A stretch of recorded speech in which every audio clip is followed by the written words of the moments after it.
Welcome to Type C Tech Reviews. Today we're going to be unboxing the Samsung Odyssey G3. But if at any point during the video you want to check out this exact same monitor, there's Amazon links below for the US, UK, Canada, and international links. But let's get this thing unboxed right away. This is a budget option for monitors. We've been doing a lot of monitors recently that are honestly pretty expensive. Even though they're budget for what they are, they're still expensive. This is a 1080p, either 24 or 27 inch, and I think there's a 32 inch variation, but I think that's a little bit different. But the 27 inch retails for 250 bucks, and I think the 24 inch retails for 210, but if that's not correct, it'll be right here. All right, but let's get this out. I have the 27 inch variant. I think we did this a little bit upside down. We definitely did. So we'll redo it this way, pulling it out. Quite easy to get out. Okay, so this is how it was. Okay, so in the box, really good packaging right away. Firstly, we have, interesting, like one piece of the stand.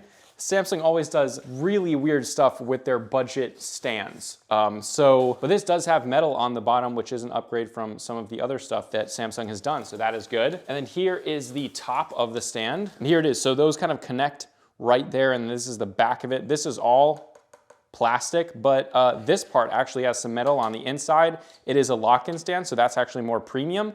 You have tilt, and even, if you can see there, that's rotation. And you do have swivel. So this stand is actually, does not feel at all budget, except for a little bit of the plastic here, but overall pretty high quality. Then in the box you get a DisplayPort cable, and then one side of your power cable, and then you get your power brick. But the power brick is very small, and it seems to be fairly long cable with both of these combined, so that is a good thing. Then you get user manual and a bunch of screws, probably for the stand, which we're gonna do right away. So let's open this up and get those screws out. All right, so to put a stand together, you're either gonna need a drill or just a hand screwdriver, but these are not hand tightenable, so we are gonna have to use a drill. So just line them up, they kind of fit in there nicely, and then just screw them right in. And there we go. Now the stand with all that built, it's nice, and overall, I'm pretty impressed for the price point. It's a pretty good stand. Okay, let's get the actual monitor out. What we actually care about from the back, looks like a nice design. And let's see if we can put the stand on without having to rip anything. It looks like we kind of can. You just gotta line up these top little pins right there. Let's see if we can do it with the plastic still on. So we're gonna kind of go in there, line those pins in, press down, and then I think it's locked in. Not the easiest one to get in. However, it's all locked in now. Pulling the plastic off, and there it is. Now, very interesting here, the back of the monitor, look at how thin this is. This is actually not common. It's common on something like TVs, but monitors, this isn't common. So from the back, this is actually quite an attractive monitor. Let's get these plastic pieces off. Yeah, I'm actually impressed with the design, both of the stand and the back of this. Kind of a cool little logo right there. But let's get this on the desk. So the overall design elements are good. I personally would have gotten rid of those. I think they're kind of cheesy. This would have just looked cool as more minimalistic, in my opinion. But, so for the stand itself, you have swivel this way and the other way. Now the swivel does feel budget. It's not as nice as like higher end monitors. However, it does work fine. Then for tilt, you actually have quite a bit of tilt. Not a whole lot of tilt down, but quite a bit up. As far as height adjustability, again, none of the movements have felt really premium. It's not as smooth as a higher end monitors, but we do have full rotation, which is awesome. And it locks in place, which is my favorite way to do it. So you can see I'm pushing this, and then it locks in place. Then on the side, looks like we have a button, something right there. I don't know what this is. Is that a headphone stand? That's weird. This is I think that's metal. Maybe it's not. Very strange, never seen that before. The menu system overall looks pretty bad, but we'll go into that when we have it up. But then coming down here, so we have one HDMI, one DisplayPort, and a VGA port. I'm not sure why that's there. And then a 3.5mm audio out, and then that is your power in. So not a whole ton of ports, not even two HDMIs, but I don't mind because it is fairly budget. But that's enough talk. Let's get this thing on the desk, all plugged in, hooked up. We're gonna do an initial impressions of the monitor itself, the menu system, an initial gaming impressions, and initial ghosting impressions or test. Let's do it. All right, guys, now we got it set up on the desk. Let's turn this on. And the initial impressions is it's not too bright, but let's go into the settings, which I think is the top button. This menu system, it looks more pixelated than the monitor is itself, and it doesn't look that great, but let's go through it. Yeah, this menu system is absolutely awful. Okay, so it's at 50% right now. Let's turn it all the way up to 100%. Turning it up to 100%, it looks pretty good. It looks around 300 nits. That's what I would say, but we'll test that. And then going through it, we have a game mode right here. We got FreeSync Premium, stuff like that. This menu system is so confusing and awful.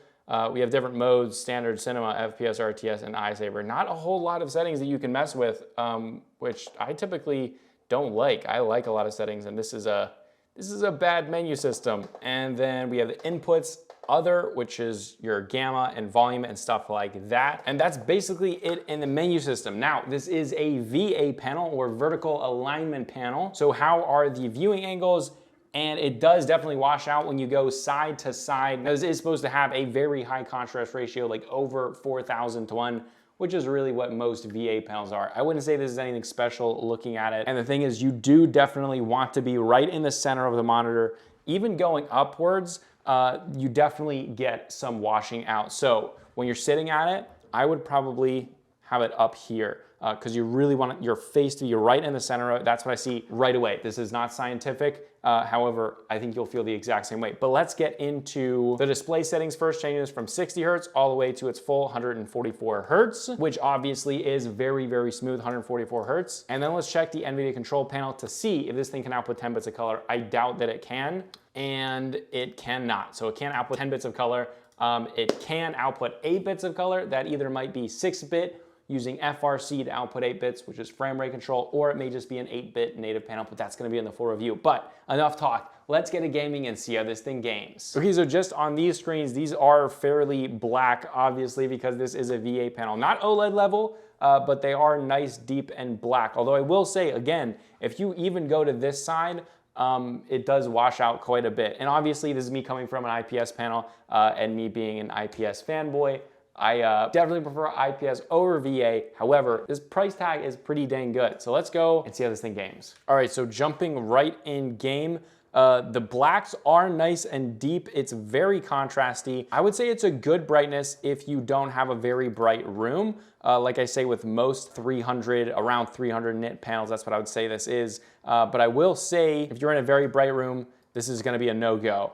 If you have direct sunlight, also a no-go. Now, right away, what I do notice is it's not crystal clear, which means there's probably some ghosting going on. It's a VA panel from Samsung. There's gonna be some ghosting. How much is the big question though, and that's what we're gonna test right after the initial gaming impressions. Initially, the ghosting looks pretty dang noticeable. The contrast ratio is nice. Is it nicer than an IPS panel? I don't know. The blacks in here are really black. Almost too black for me. However, this specific map is quite dark. But overall, it is a pretty panel, but you can definitely notice some ghosting. Let's check if there's any red and green ghosting. Let's go to a dark area of the map, see if there's any red and green ghosting. I don't think there's going to be. Yeah, I'm not seeing any red and green ghosting here, which is a good thing, but it also may mean that they didn't tune a ton of the ghosting that well, so we'll see. However, as far as input lag, this feels pretty fast. Not the fastest in the world, but also very good for your typical average FPS fast-paced gaming. This feels definitely fast enough. But overall, a good experience, yes. The best experience, no. We can see up here, if we look at text, there is definitely quite a bit of pixelation. Now again, you can go with the 24-inch variant of this, and you're gonna get a higher PPI because it'll be that same 1080p resolution at that smaller screen size. So if you do want that, that's a good thing to go with, but at the same time, you're gonna lose some screen size. I personally would probably go with the 27-inch because it's only a little bit more expensive. Okay, but let's test the ghosting. I don't have high expectations. All right, and it up, I was correct. This has an absolutely massive amount of ghosting. I have seen more on VA panels. I do wanna put that out there. This isn't the most amount of ghosting that I've ever seen on a VA panel, but it is noticeable ghosting. There's gonna be smearing in games. You will notice it unless you've just never used nice crystal clear gaming monitors. But yes, there is ghosting on this, so you will see ghosting in games. Now, whether or not I recommend that, I can't say that until I do the final review, but I'm gonna say I would probably go with an LG IPS panel over this just due to the ghosting. But again, that will be in the full review. If you do want to check this out, look at the specs, whatever, there are Amazon links below, and I will also link below what I think I am going to recommend over this, which is the LG 24GN650. I think that that is going to be a better overall monitor for a similar price. so I'll also link below if you want to compare them before the final review. But this was Type-C Tech Reviews, and I'll see you guys in the next video.